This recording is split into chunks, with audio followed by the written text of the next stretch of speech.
Бүгін біз броунды қозғалыс туралы айтатын боламыз. Жалпы броунды қозғалыс дегеніміз не? Соған тоқталып алайық. Броунды қозғалыс дегеніміз ол молекулалардың ретсіз соққысы әсерінен, яғни қаншама соққылар болады, соның әсерінен бөлшектердің бейберекет қозғалуы. Неге көріп тұрсыздар ғой? Бөлшектер өте бейберекет қозғалып жатыр. Ал мына жерде өте жай қозғалып жатыр. Өте баяу қозғалып жатқан кезіндегі кәдімгі виртуалды түрі. Біз оған скорость қосайық кішкене. Міне. Бұл жерде өте тез қозғалып жатыр. Жалпы осы броунды қозғалысты ең алғаш рет 1827 жылы Роберт Браун микроскоп арқылы бақылаған, соның салдарын ашқан болатын. Ол судағы тозаң, орысша айтқанда пыльца дейді.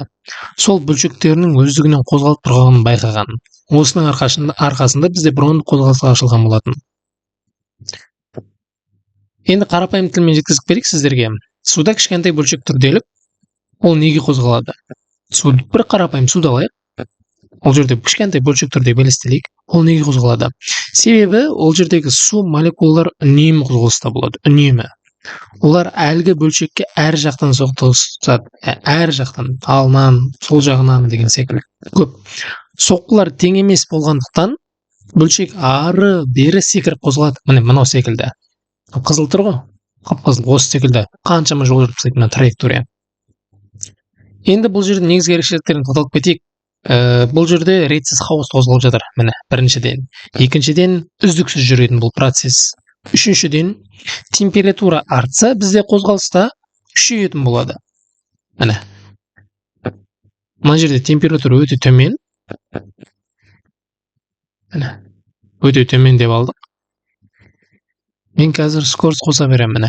То есть температураны арттыра берем. Температура артқан сайын біздегі бөлшегімізде көрдіңіздер, қозғалып жатыр.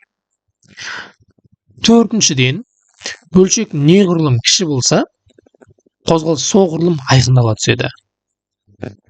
Жалпы енді бұл броунды қозғалыс бізде неге маңызды десек, бұл броунды қозғалыс заттың молекулалық құрылысын дәлелдейді.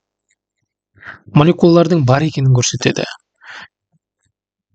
Жалпы бұл физикада және екіншіден химияда үлкен рөл маңызы бар құбылыстардың бірі.